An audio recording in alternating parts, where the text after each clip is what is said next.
জানেন আজ জীবের দাঁড়ে দাঁড়ে প্রভু আমার হরি নাম দিচ্ছে, মধুমাখ কৃষ্ণ নাম। এ নামে জগতের কত পাপী তাপী অনাচারী ব্যভিচারী কলিন পণ্ডিত ব্রাহ্মণ রুচি সুচি চণ্ডালাদি সকল জীব উদ্ধার হলো। একবার কৃষ্ণ নামে জীবের যত পাপ হরে, পাপীর সাধ্য নাই তত পাপ করে। সেই মধুর কৃষ্ণ নাম মহাপ্রভু যেচে সেধে কেঁদে জীবের হাতে ধরে পায়ে তুলে দিলেন। এমন মধুর হরিনাম আর হরিনামের সঙ্গে কি দিলেন? আমার মহাপ্রভু হরিনামের সঙ্গে এনেছিলেন রাধা প্রেম। কৃষ্ণ প্রেম রাধা দিল, দেহ কৃষ্ণ আশ্রয় দিল। এই কারণে নদিয়ায় এসে গৌর হলো। গৌর চিরকাল গৌর নয়, রাধার সঙ্গ গুণে রং ধরেছে। সে রাধার অঙ্গ পরশে আমার গৌর অঙ্গ সোনার অঙ্গ হলো। ভগবান তো আগে সোনার বরণ ছিল না, ছিল কি ধবল বরণ? ভগবান চিরকালই ছিল কালো। সে রাধার অঙ্গে রাবণ ঝাঁপে আজ হয়েছে সাদা, সোনার বরণ। সোনার বরণ গৌরাঙ্গ আমার রাধা প্রেম রং সেনেছেন জগৎ জীবকে দেওয়ার জন্য। আর তার সঙ্গে 1 বছর কাল যাবৎ শ্রীবাসের আঙিনায় নিশি জাগরণ লীলা করলেন। আজ গৌর হরি আমার ভক্তগণকে সঙ্গে লয়ে সুরধনী গঙ্গার কূলে হেমদণ্ড বাহু উত্তোলন করে আজ কি করছে? সুরধনীর তীরে আজ গৌর কিশোর সহচর গণমেই আনন্দে বিভোর। গৌর হরির আনন্দের সীমা নেই। কেন আনন্দ হবে না? পূর্বে যারা ছিল, শ্রীরাম বৃন্দাবনে যারা সখা ছিল, যারা সখী ছিল, যারা গোপী ছিল, তারাই তো নবদ্বীপে এসে সহচর হয়েছে। আজকে সকলের বদন দর্শন করে মনে পড়ে গেল গৌর হরির সেই পূর্বলীলার কথা। তাই পূর্বলীলার ভাবে বিভাবিত হয়ে আমার গৌর হরি সুরধনী গঙ্গার কূলে খেলা করছে। মনে হবে না কেন? এখানে শাস্ত্র বলছে যেই গৌর সেই তো কৃষ্ণ। রাধা কৃষ্ণ একই আত্মা, দুই দেহ ধরি অনন্য বিলাস রস আস্বাদন করি। সেই দুই এক চৈতন্য গোসাই করিতে ভাব রস আস্বাদিতে নৌহে হইল এক কোথায়। না জেনে আমাদের আছে কোন রস, কোন রস আস্বাদনের তরে ব্রজগোপীগণ আমায় এত ভালোবাসে। কি পাওয়ার জন্য? বৃন্দাবনের ঈশ্বরী রাধারানী কৃষ্ণ বলে পাগলী। আমাকে কোন ভাব, কোন রস পাওয়ার জন্য? আমার মাঝে এমন কি বস্তু আছে যেটা পাওয়ার জন্য আমার প্রেমময়ী রাধারানী কৃষ্ণ প্রেমে পাগলিনী হলো? ভগবান নিজেও জানে না যে তার মধ্যে আছে কি। বৈষ্ণব কবি বললেন, ওহে ভগবান, তুমি যদি ভক্তির ভক্তি রসকে আস্বাদন করতে চাও তাহলে তুমি আগে ভক্তের চরণ আশ্রয় করবে। ভক্তির ভক্তি রসকে যদি আশ্রয় করতে হয়, ভক্তি রসকে যদি আস্বাদন করতে হয়, তাহলে ভক্তের চরণ আশ্রয় করতে হয়। ভগবান চিন্তা করে দেখলেন জগতে যদি আশ্রয় করতেই হয় আমি আর কার কাছে যাব? ওমা, জগতে সবাই আমরা ভগবানকে ভালোবাসলেও ভগবান যদি ছুটে এসে বলে, ভক্ত তোমার ওই রাঙা চরণে আমায় আশ্রয় দাও, তোমার 2-4টা চরণের ধরে আমার মাথায় তুলে দাও, তারপর আমরা সবকিছু পারবো, কিন্তু ভগবানকে চরণ তুলে দিতে কেউ পারবো না। দেব কি? ভগবান যদি আমাদের কাছে চরণ তুলে এসে চায় আমরা দেব? আমাদের চরণের ধুলি কি ভগবানকে দেওয়া যাবে? আমরা কেউ দেব না। ভগবান চিন্তা করলে চরণ তুলি যদি পেতেই হয় তাহলে আমি কার কাছে যাবো? কোন ভক্তের কাছে? কে দেবে? এই মধুময় শ্রীরাম বৃন্দাবনে একমাত্র প্রেমময় শ্রীমতী রাধারানী ছাড়া চরণে ধুলি দেওয়ার মতো ছুটতে ছুটতে রাধারানীর নিকটে গিয়ে, রাধে গো তোমার চরণের ধুলি আমার মাথায় দাও, তোমার ভাব তোমার কান্তি রয়ে, তোমার চরণ ধুলি আমার মাথায় রয়ে। রাধে গো আগত কলি যুগে আমি গৌর হব, তোমার ভাবি কান্তি অঙ্গে লয়ে আমি জীবের দ্বারে দ্বারে নাম বিলাম। সেদিনে কি করবো জানো রাধে?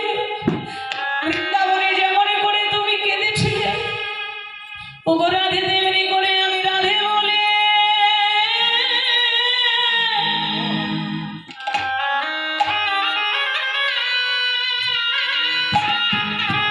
রাধে বলে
আমি জয় রাধে বলে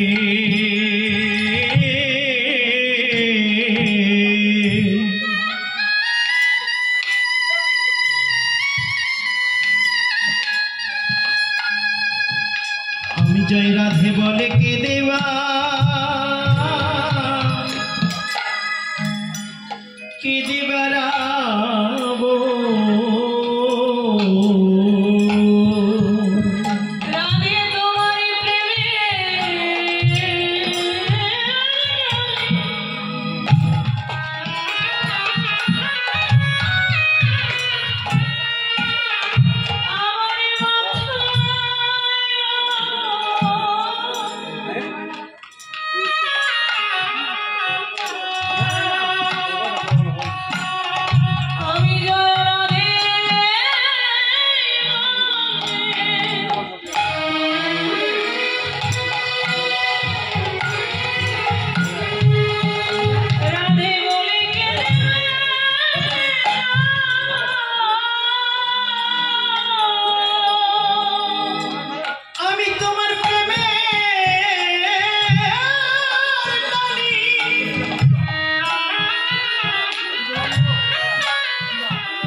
জয় রাধে বলে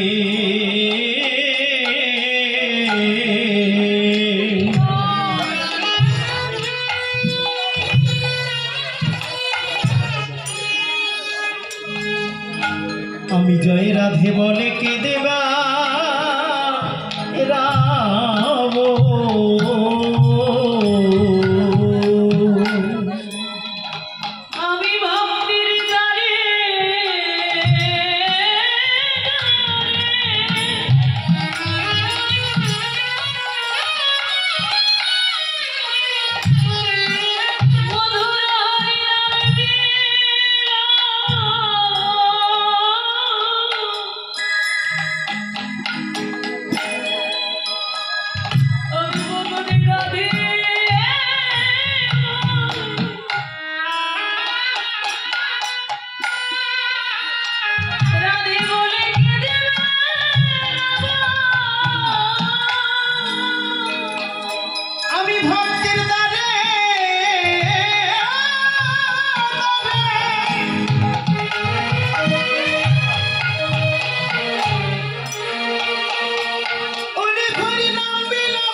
জয় রাধে বলে কেঁদে বা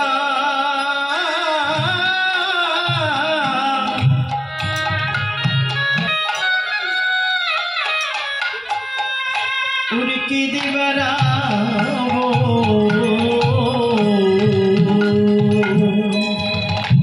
সেদিন ভক্তির দ্বারে দ্বারে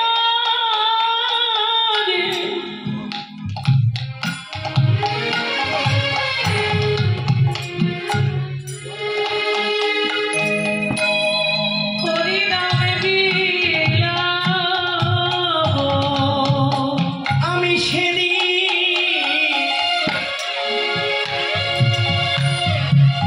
ভক্তির দ্বারে গিয়ে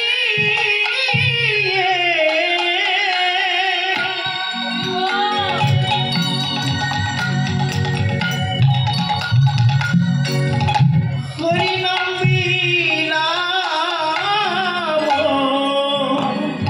বৈষ্ণবের চরণ ধুলি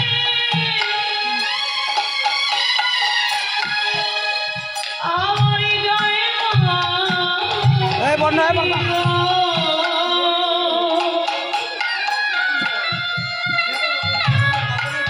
ভক্তির দ্বারে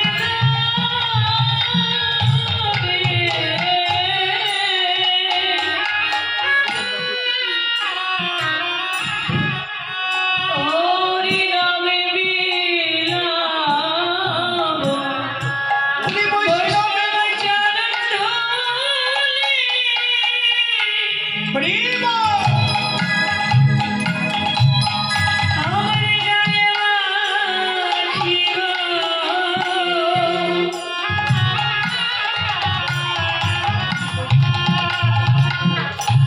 ভক্তির দ্বারে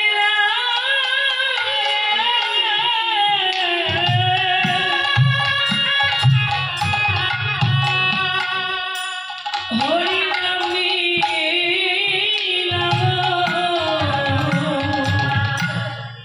আমি নিজে হরি হয়ে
এ নয়